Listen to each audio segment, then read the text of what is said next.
check-in during our event, the National Space Imaging Payload. First question actually I would like to check with you is, can you tell me about your team background and how you come together in these competitions? First of all, I want to thank Mr. Jim as well as Cybernet and other sponsors who made this event a memorable one and an impactful one. I'm Kishore, I'm the team lead for this competition.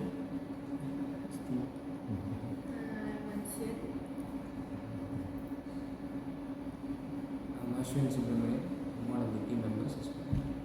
So, as for a little bit on our team's background is we are team consists of 3 students who are currently pursuing their bachelor's in aerospace engineering. So how we got together on particularly pushing this particular competition is our aerospace engineering focuses on topics like satellite development as well as satellite analysis, but we didn't really get an exposure on payload imaging, particularly in the optical side. So this was a new field for all of us. So what we planned was, why not just take it as a challenge, and it might open up more career path for us. Maybe if we would like to push this particular field in the future. Then maybe go for the next question. Actually, what inspired your team to participate in this competition as well? I think just now you also mentioned that you would like to take the challenge. Besides that, is there any others reason?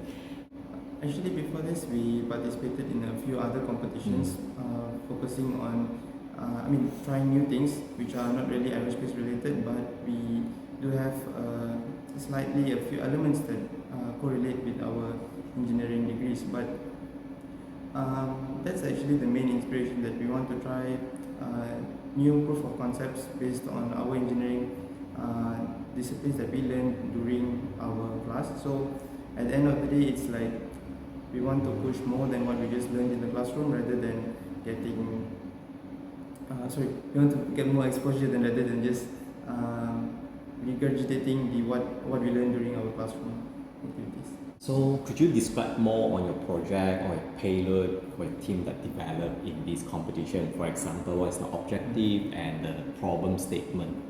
Objective of our project is also like to develop a high imaging sensor for the satellite to actually detect flood. So this is actually one of our main concerns, because Malaysia, as you all know, like flood is one of the biggest disaster that occurs in all states. So it's kind of, we want to help Malaysia as well, and we want to apply our knowledge in helping them. Basically, we just developed a satellite for flood monitoring and flood detections once you see. Flood is something that is integral. It's actually very how do I put it? It's a phenomenon that people in Malaysia experience very frequently, especially in December and November months. Especially in my in my hometown in Kelantan, where you get flooding almost every single year during the November December month. So that's something that inspired me to solve this particular problem. When you are conceptualizing what problem do we need to solve, and I think Malaysia is facing this particular problem that I think we have to solve it quickly. So what were the biggest challenge during the entire process and the period of competition? What are the challenges that you're facing and how you overcome them? So one of the biggest challenge was first putting up a framework for our design process. So what do we do for satellite competitions that we participated before is we focus on getting the telemetry data, but those are hands-on, and its framework is more tedious as well as more longer framework. So for this particular competition, it was a rather new experience, because it was more on getting the proof of concept right first before getting all the constraints and requirements in place. So the biggest challenge from that particular segment is actually we understanding the payload. So when we talk about optical imaging as well as getting data from it, it almost has different kind of perspective when we put into requirements as well as constraints that we want to do rather than the normal telemetry based communication satellites. So that was our main biggest challenge. Thank you for sharing all the challenges and how you overcome. But the last one will be on the how you guys actually prepare for a grand final, because we have a few round of report have to send out and attend, and actually how you guys prepare yourself for the grand final and what's your strategy on winning the champion. I think for the finals we prepared quite really, I think. And I think the strategy that we used was to be holistic in a way.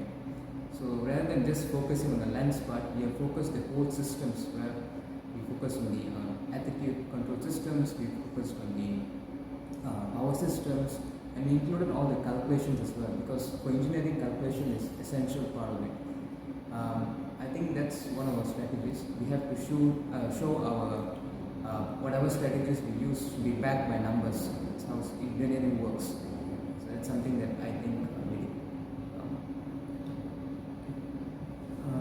Little bit more to add on that segment is our approach was more to not just run simulations by proof of concept, but also to validate based on practical capability, because it may, when we run simulations, we might get ahead of ourselves by having bombastic end goals, but at the end of the day, once we have to be, our project has to be practical in the sense of it can be made by an engineer, as well as we have to know where our Malaysia's capability, because when we are putting into perspective of what we are developing, it's not, we are not developing for a third party, we are developing for our country. So the goals has to be aligned, as well as the strategic alignment with policies, as well as getting our constraints right. The following question will be, what kind of support do you receive from your mentor throughout the competition, as well as the sponsor as well? In terms of mentor, I think our lecturer, Dr. Fairuz, was really helpful. He was guiding from the start of the competition itself. We used to go to him and then ask a few questions and doubts, and he used to guide us throughout the process and points out where to improve and improvise, so that we can make the slides better, or make the sort of concepts better, improve, and that's basically what we got from him. And it was really helpful in terms of winning the competition as well.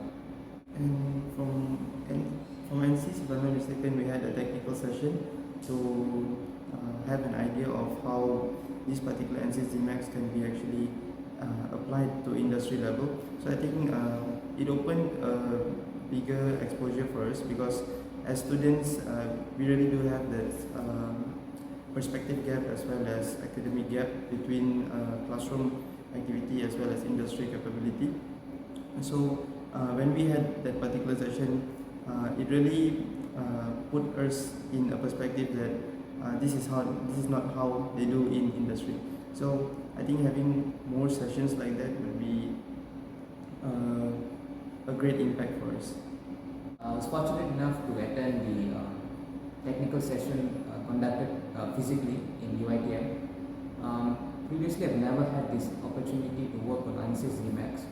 I've worked on other ANSYS products like ANSYS Mechanical and so on, but this is the first time, because our background is more on the mechanical side, aerodynamics, and lens is a complete new thing for us. So I think to win something from completely zero, I think it takes a lot of hard work and determination, and so I really would like to thank the sponsors for giving proper technical details in terms of the session, and how to do stuff in a systematic way, and what are the parameters that we have to look, and so on. It was really, really helpful from the Cybernet team and also from ANSYS.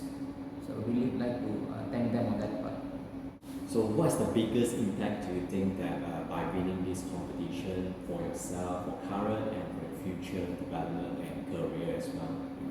Right. So one of the biggest impact is setting our mindset towards our career path, which actually opened us more broader exposure on, and being an aerospace engineer, we can actually push through an optical side of career path. So before this, we are not really aware of this particular optical field because it was quite popular between the computer and communication system engineering department as well as mechanical department. So this was a new thing for us, and after going through the competition, especially after the technical sessions, we had maybe we had an moment of inspiration where maybe we could push for an internship first for the communication side of the optical side of an analysis. I think it opens a new avenue for us rather than just sticking to mechanical aerodynamics and the stuff that we are used to. In terms of internship, we can actually pursue on this optical side of it, as Kishore said earlier. It opens new avenues and sort of opens new perspectives, and also for Malaysia as well.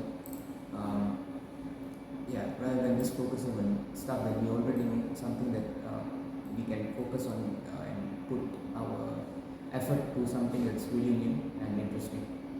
So I believe you guys will share a lot of your past experience in other competitions, and of course you've gone through the process on the problem solving. But in this particular competition, you experience a new kind of physics, I would say, which is optic. And during this competition, what are the experience influence your approach for the problem solving? Right? And what are the new things that you picked up from this event? So one of the biggest impact to my problem solving approach would be the seeing things overall view. Because as Kishore said just now, we actually managed to calibrate our structural side towards the lens side, not just focusing on the lens, but we have to make sure the lens fit our requirements and also our capabilities. So this actually makes me see everything in solving problem, you have to see in all perspectives, not just the problem itself. Because our objective is to develop the high imaging sensor, but actually it's kind of unrealistic. If high imaging, it will damage the structural thing, and also the electrical part cannot support this lens also. So when you solve a problem, it will be more better if we can look it overall and make it average for everything. Just like to add on what you said, it's give and take.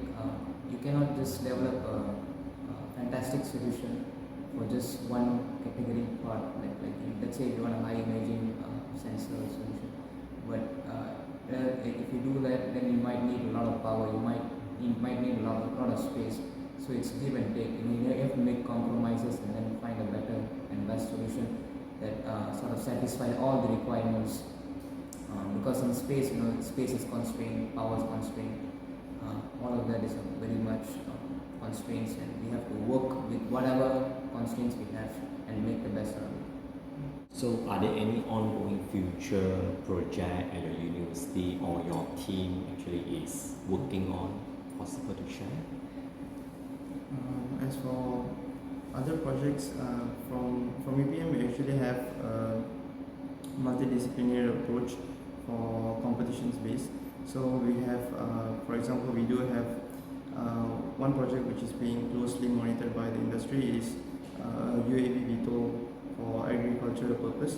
So actually this is one of the products which is still ongoing, and it's been a 2-year pilot program for this particular project. Then we also do have a team who is working on Roboton and RoboFun, which is under Meranti. So we've participated for a continuous 2 year, and we hope it still goes along the way. Then we also do have high power rocketry competitions, which we have almost 3 teams which are participating in Malaysian rocket competition as well as the competitions in Turkey. So I believe 3 of you will be our new future engineer in Malaysia or even the world. Alright, so moving forward in terms of talent development, right? in yourself, what are the area that you need most of the support right now? From my opinion, the support I think is to like more exposure towards more fields. Like you don't have to just focus on the structural part, you need exposure in others also. Because like at this point we don't know like which field that we actually wanted to go. Because like it's too wide. Like we studied the structural, but it's so much more in aerospace that we can actually dive deep into. So I think the exposure into different fields will be good enough for us to actually explore. From my side, I would say that the support that we want is actually work packages based exposure. So as mentioned earlier, we students, when we participate in competitions as well as university-based technical projects, we do have a mindset of a student, which means we want to get an analysis done in a more bombastic way, and our end goals are quite different compared to an industry approached end goal.